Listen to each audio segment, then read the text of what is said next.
Welcome to episode 39 of Life is Horror, the prequel horror episode, where I discuss two movies from 2023 that were prequels: Sister Death, the prequel to Veronica, and Pet Sematary Bloodlines, the prequel to Pet Sematary, and also give you my top 10 favorite horror movie prequels. But first, only thing to announce about horror movies coming out in the future, things like that, is they announced, I feel like for the thousandth time now, that The Blob is getting a remake. A remake is getting a remake. That's right. The 1988 remake, The Blob, is getting remade once again, but this time David Bruckner is supposed to direct it. The guy who directed the Hellraiser remake and one of the segments in VHS and The Ritual. So now he's doing another remake, and I'll believe it when I see it. I'll just leave it at that. So this should be a shorter episode. I only got two movies to talk about.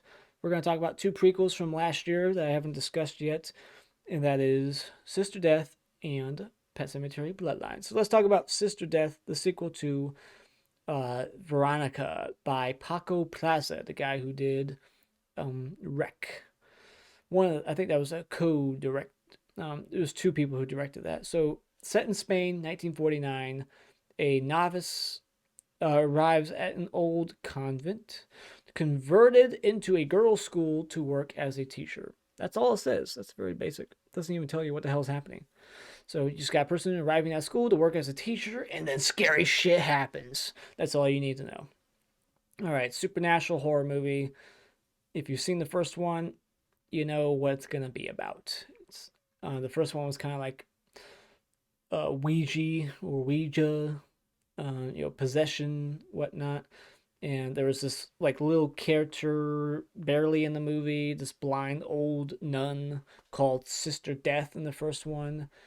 She didn't really play that significant of a role, but now it's all about her when she first came to the school, and I guess shows us how she became blind, how she got her nickname Sister Death. So it's a decent prequel that leads into Veronica at the end seamlessly with really good performances. Feels like Changeling, the Changeling haunted house movie. It feels kind of influenced by that movie. It's a slow burn period piece set at an all girls Catholic school in Spain.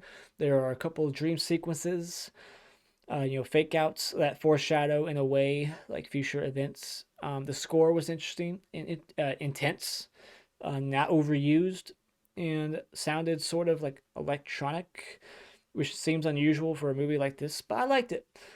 And this movie doesn't rely on jump scares like The Nun 2, only on its atmosphere and mystery. The schoolgirls outside of Rosa are just kind of like there in the background, not doing much. I wish the schoolgirls would have played more of a role in this, flesh them out a little bit more. It was just more focused on Sister Death. Um, it's quite clear from the chair falling over repeatedly every night and the hangman drawing on the wall what happened to whoever is haunting this place. You can kind of piece together, what happened to that person. It was shot well. Third act is a little confusing at first, but cathartic and eventful without going over the top. Why did the ghost cut the girl's hair? I don't get that. That's just weird. It felt like, I know what you did last summer. The fisherman's like, I'm going to cut your hair just to fuck with you. It's like, okay, why would you do that? Just kill them. I mean, I'm going to cut your hair. Oh, that's much worse than killing you, right? But yeah, decent prequel. I would recommend it. It's on Netflix. Worth checking out if you like the first movie. So, Sister Death, 3 out of 5. It's okay. Check it out. Number 1, next movie, Pet Cemetery Bloodlines. This was like what, straight to VOD, straight to Paramount Plus. Did not get a theatrical release like the remake did back in 2019. So this is a prequel to the remake, not the original movie. So just so you know, the timeline is going off of the remake, not the first movie. And let me look for this movie. I did not like this movie. I thought it was pretty terrible. All right, so um, Pet Cemetery Bloodlines. First red flag right there, Bloodlines. If that's in the title, it's pretty bad. Hellraiser Bloodlines, Tremors Bloodlines. Can we quit calling sequels Bloodlines? In 1969, a young Judd Crandall has dreams of leaving his hometown of Ludlow, Maine behind, but soon discovers sinister secrets buried within it and is forced to confront a dark family history that will forever keep him connected to Ludlow. All right, so this is a horribly acted, lifeless prequel to the remake with bad dialogue, dumb characters that make bad horror movie decisions like splitting up constantly, and barely shows any kills on screen. There are a few gory aftermath sequences, but just too many cutaways, and when it's like when someone's attacked, felt like I was watching a TV movie or something. I don't understand what was happening with the girlfriend at the very end, like why she was even there, why it would require a 3 day hospital stay for a dog bite on your forearm. Like she barely got bit on her arm, and they're like, all right, we're gonna keep you here at the hospital for a week. the editor and the editor or director loved cutting images of memories into the film and flashbacks to things from earlier, like we already forgot them in this short 80-minute runtime. So yeah, just the editing I thought was horrible. The direction was bad. The acting was just horrible. I just thought a lot was bad. Um, Now there's noticeable ADR, and the dead seem to teleport in two scenes. You know how much I love teleporting antagonists in films. I hate it. Now you have to shoot them in the eyes to kill them. That's never been established before in the Pet Cemetery world. You gotta shoot them in the eyes now to officially kill them. You can't just, stick them with a needle like in part one and put them to sleep. And I'm supposed to believe that the same six families have been living in this podunk town for 3 centuries and not one of them moved away. Sure, that's believable. It's never scary or suspenseful. I didn't care about anybody. I already knew Judd was going to live because it's a prequel. And the mom character was such a wasted character that served no purpose. If you're in a hurry to leave Ludlow, would you really walk someone's dog home that you found on the road? Who gives a fuck? Just keep driving. Yeah, they clearly hit a bird, but then the girlfriend's like, "Oh my god, did we hit the dog?" Yeah, a dog hit the windshield. You idiot. That did not look like a dog. At least at least put him in a car and drive him there. They actually walked this dog all the way home. I don't know how far of a walk it was, but still, like, dude, just fucking drive it home. And the skin peel and head twist were moments of CGI that weren't good and not necessary. You could have done that practically easily. So it's just lazy CGI that I can't stand. When it's not necessary, it bugs me. So yeah, just bad CGI, bad characters, bad dialogue, bad storytelling, predictable where it's going. You don't give a fuck. It's terrible. 1.5 out of 3, 3 out of 10. Bad movie. Don't watch it. There's a reason why everyone else seems to be shitting on this movie too. It's a bad prequel. But here's some good prequels. Let's get into the good prequels, shall we? Let's talk about the 10 best horror movie prequels of all time. Now, my number like 10 and maybe my number 9 are kind of like interchangeable. I don't really care about these as much, but as we get towards the top, those are the ones I love. So, most of these are like 8 or 9 out of 10s. The bottom one or two are kind of like 7 out of 10s. So here we go. Number 10 is Insidious: The Last Key. This franchise has two prequels. The third one is a prequel, and then this is a prequel also to the first two movies, but set after part 3. But I prefer this one over part 3. And if you want to hear why, you can check out all my Insidious reviews. I've already reviewed this whole franchise and talked about Insidious Chapter 5 in my other Life is Horror episode, where I did a quick re-ranking of the franchise. I already did a ranking video back in the day when there was 4 movies, and then I re-ranked it quickly with now the 5th movie.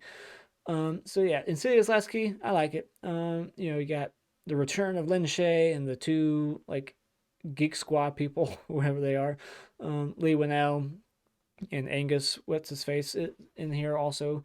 I like that we dive a little bit more into Lin Shaye's character's backstory and the look of the new key finger demon in it was more interesting visually than the monster in part 3. Part 3 just seemed too jump scare heavy to me.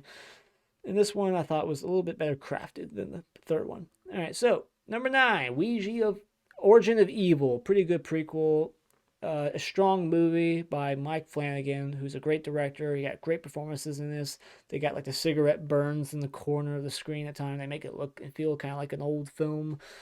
And the performances are great, especially from the kid actress in this movie, who's done on to do a few other horror movies like the Becky films, Wrath of Becky and Becky. And she's great. She's in Annabelle Creations, which is another prequel, which might be on this list. Who knows? But yeah, she's great in this. I especially love that scene when she's talking to the one chick's boyfriend. She's describing to him how it feels to die when being strangled to death. Like that's a great moment. Like that's like iconic to me now. Like that's gonna go down in horror cinematic history as one of the best horror movie like speeches ever given. It's amazing. Number 8 is Paranormal Activity 3. This is a franchise that I have reviewed, and I've seen all these movies twice now. And man, this is a very consistent franchise. And a lot of them are prequels. The second movie, the third movie are I guess two movies are prequels. It becomes sequels after that. So 2 and 3 are prequels to the first one. And 3, I think, is the better prequel. It goes back to the 80s and it introduces new ways of filming these scenes rather than just stationary. Because the first two were like static shots all the time of just like, the kitchen and the bedroom, and it just stood still. This one introduces like the sway cam, and they're walking around with the camera a lot more in this one. And the kid actors are great in this also. And I just like the characters more in this one. This has a very shocking uh, just brutal kill at the end and expands on the whole, story, mythology of what's going on, whatever. That introduces like the coven, the witches, and whatnot. So it's not just regurgitating the first two movies with stationary cameras and things falling. Like it does a little bit more without going too over the top, like part 4 did at the very end, where it's like there's 100 witches now. It's like, okay, it's too much. But this one I think did it right. This is according to my last ranking video, the only ranking video I did. This is my number 1 of the franchise, but honestly, like I rate them all so similar. Like it's very consistent, this franchise. I rate a lot of them the same. Whoops, sorry about that.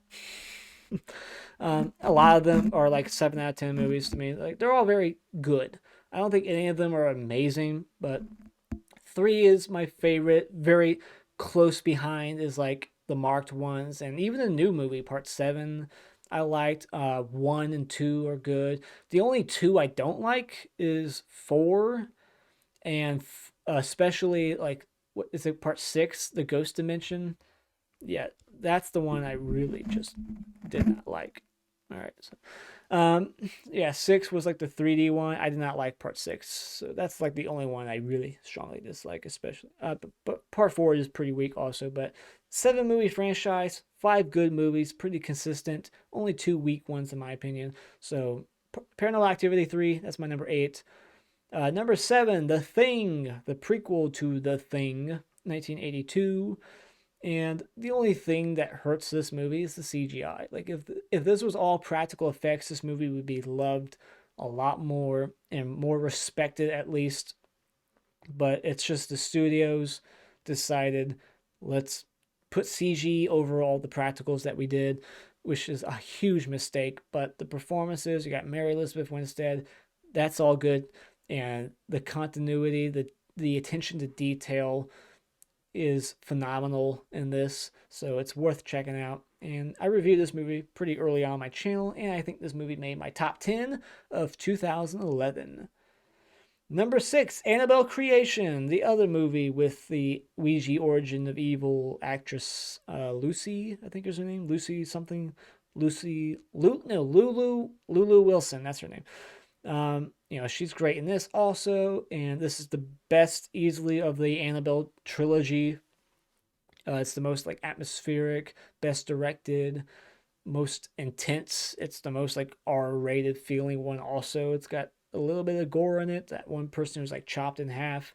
It's just the best movie easily. The characters, the scare sequences, it's the best made movie. and I reviewed this movie also on my channel. Number five, another movie I reviewed. I went through the whole series of Texas Chainsaw Massacre. Um, the beginning. I like this movie probably more than most people. I have a little bit of nostalgia for it, but I don't love this movie like I love the remake. And but this one has its issues, but it's still like visceral. It's gritty. It's nasty. It's one of the more gory movies until the last one just came out. The Netflix movie was pretty nasty, like lots of gore in that one. But before that one, I feel like this one was the most vile. And it's not a necessary prequel. It's only here to like explain things that you didn't need explanations for. Like, how did this guy lose his legs? How did Arlie Ermy lose his teeth? And it's like, I don't care. Um, but it's still a fun ride, and it's very violent. You got Jordana Brewster. I liked the whole angle with like the two brothers. One's like all about going to war. The other one's like a draft dodger. So, that added a little something, some layers to the characters and whatnot. Um, so it's a good horror movie, I think. I really like it, but it seems like a lot of people don't like it. So that's the only reason why I'm rambling, trying to defend it. Like, hey, at least it's got this and that. It's better than Texas Chainsaw 3D, right? Come on, can we agree that it's better than Texas Chainsaw 4?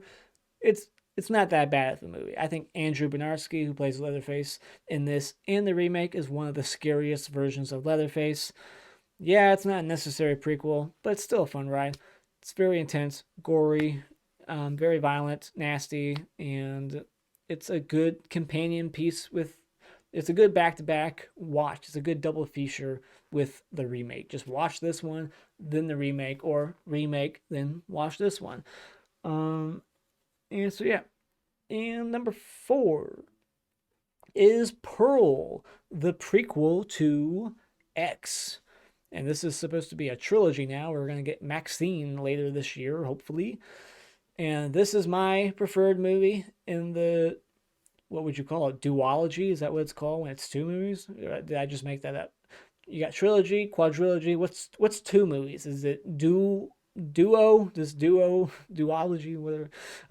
Two films. This is my favorite of the two so far. Pearl. It's more of like a character study, and her performance, Mia Goth, in this movie is amazing. I think I reviewed this movie, did a mini review for it in one of my earlier Life is Horror episodes from 2 years ago now, I guess, or a year and a half ago.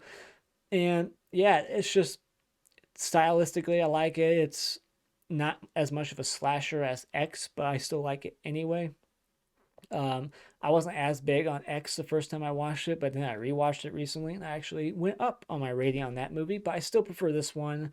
Her like 7 minute like monologue, her performance, that one shot, like that's amazing. That's like Oscar worthy stuff. I'm surprised. I guess I shouldn't be surprised that she didn't get a mention that I'm aware of at the Oscars. I don't watch it, but I didn't hear anybody talk about this, and it deserves mentioning. Her performance in this movie, it's one of the best in recent memory. Check out Pearl. Mia Goth is amazing. Number four, Pearl. Number three is Prey, the prequel to Predator by the director of 10 Cloverfield Lane. An amazing movie, one of my favorite movies of the 21st century. My favorite movie of 2016. Loved 10 Cloverfield Lane. And Prey was a strong prequel that's set way before the first movie. It's not a prequel that's here to like explain anything. We don't learn anything that we haven't like already known before. It's basically, it feels more like a remake set at a different era. It's a different time period. It's like, I forget what year it is, but it's a couple hundred years at least before the first movie, maybe a few hundred, maybe 1,000. I don't know. But yeah, it's like it's the first movie all over again, but it's just you know a woman this time with her dog, and that's fun watching those two characters. Her relationship with the dog. It's cute, and her performance is good. It's well shot, and I believe I reviewed this movie also on my channel. So, but yeah, there's a few callbacks some violent moments, some decapitations. The Predator is pretty badass, and he's got a couple of new gadgets that he uses. And this is supposed to get, I think, a sequel. So this prequel is getting a sequel supposedly sometime soon, and a physical media release. Because a lot of people have been demanding it. Like, this is a very great movie. Why was it straight to Hulu? This is a theatrical quality movie, much more so than a lot of shit that gets released at theaters. Like, why didn't this get released in theaters? This is a theater quality film. But now it's getting a physical release, at least. So, next, let's hope that Texas Chainsaw Massacre 2022 gets a physical release, because I want that. So, yeah, Prey, pretty good prequel. Number 2, Amityville 2, The Possession, written by Tommy Lee Wallace, who did the It miniseries and uh, Halloween 3. So yeah, this is a prequel to the first one, set in like 1975. I want to say this came out in 1982.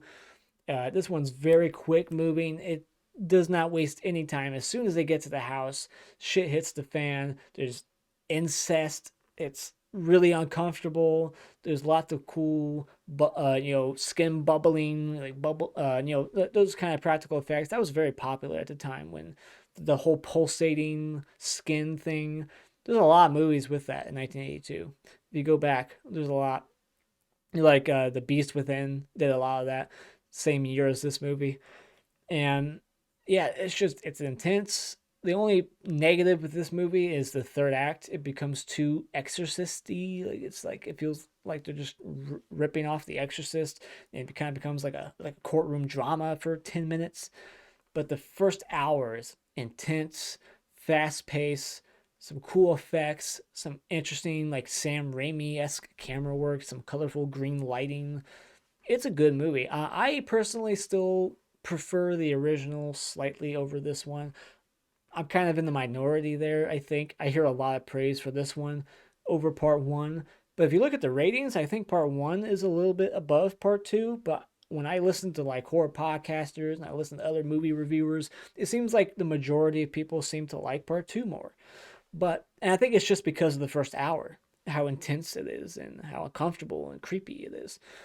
But I think the story overall, part one, just the characters and the performances there, the subtlety of that one, that pig in the window genuinely gave me creeps and like gave me goosebumps. So I put one over part two. I used like on first watch they were both equal to me, but I rewatched both of these movies, part one and two, again. And I put one over part two, just a little bit. But yeah, so what about you guys? Am I the only one that thinks one's just slightly a better movie than part two? And so yeah, number 2, Amityville 2, The Possession, very good prequel. But number 1 is personal favorite, of course, very nostalgic. It's one of my favorite franchises of all time. Final Destination 5. You know, it's a prequel. It's the only prequel of the franchise, and the fact that it's a prequel is a surprise twist reveal. So, spoiler if you haven't seen this movie in the last, 12, 13 years since it's been released. Sorry, but yeah, it's a prequel, but that doesn't necessarily hurt the movie if you go in knowing it's a prequel. But it is a nice little bonus at the end, like, holy shit, this is happening before part one. And at the end of the movie, they get on a plane and it's like, holy shit. But with that being said, I never got that experience. And I still love this movie. I was so into this franchise, still am, but at the time, let's just flash back to 2011. I know this movie's coming out. I'm like, 15, 16 years old, heavy into it, Googling this movie every day. Like, when's it coming out? I was wanting to just look up everything I could about this movie for some reason, spoiling everything for me. And I found some article or some asshole on the internet who's like, the ending is this. And then I was like, oh, fuck. And I spoiled it for myself before the movie was even released. I went to the theater already knowing that this movie was going to be a prequel. So yeah, I didn't get that experience of being wowed at the end, like holy shit, that's awesome. So that's unfortunate, but it's still an amazing movie. It was a fun theater experience. It's gory, fast paced, creative kills, big budgeted horror film. You know, that whole CGI bridge collapse is amazing. And it's better CGI than some of the movies coming out today, surprisingly. Like, did you see that last Shazam movie? Like, watch the bridge collapse in Shazam Fury of the whatever, and then watch the bridge collapse in this movie. Which one's better? This one, clearly. It's amazing. It's the last 3D horror movie that I ever saw in theaters and will ever see, unfortunately, because I'm blind in one eye now. So I can't really watch 3D movies anymore. So this will be the last one I ever got to see. And I'm fine with that because it's amazing. All the gore coming at you, the head crush kill, the brains flying at the camera. That was awesome. It's my second favorite movie in the franchise behind part 3. And last but not least, just I'll throw this out there. I got to walk across the bridge in this movie. It's the Lionsgate Bridge in Vancouver, Canada. I spent a few days in Canada last year, and I actually got to drive across back and forth and walk back and forth on this bridge. Like a little fanboy, I was on the bridge thinking about this movie, taking pictures. I was even like watching the movie on my phone while walking across, and it looks the same. The bridge looks exactly the same paint color, everything. It looks pretty damn, if not, it is the same since they shot it in 2010 or maybe early 2011. And I went to the other filming locations, like the spa that Isaac gets killed at. I went to the Presage paper factory that they work at the beginning. I couldn't get too close because it's an actual like working, facility. It's a factory that has like, employee only parking, so I couldn't really get too close to the place, but it looks the same. And I went to like basically every filming location you can visit in this movie.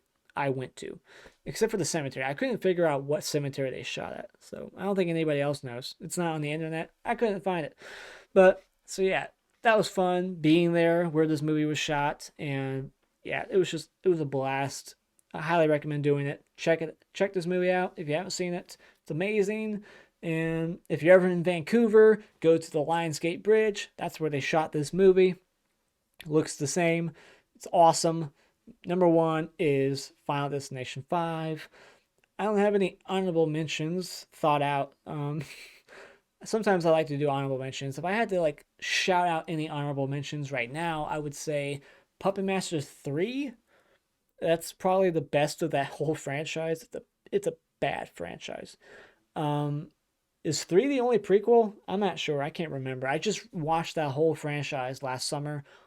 Horrible experience. But 3 was actually okay. Trying to think if there's any other good prequels out there. I can't think of anything. Puppet Master 3. Where are some other good prequels out there that I don't know of, or I'm just blanking on? Like Underworld 3, I think was a prequel. I wasn't that crazy about that movie. Rise of the Lycans. That one was fine. That's all I got. I can't think of anything else. So Puppet Master 3, there's an honorable mention. That's all I can think about right now. So just leave it at that. Is there any Nightmare movies that are prequels? No, there's none. So there you go. That's all the prequels I can think of right now. There's my top 10. What's your top 10 prequels? Let me know in the comments below. There's no quiz for this episode. So that's the end of it. Let me know your thoughts on these movies. Pet Sematary Bloodlines. What did you think about that movie? Let me know in the comments below. And I'll see you in the next video. Adios.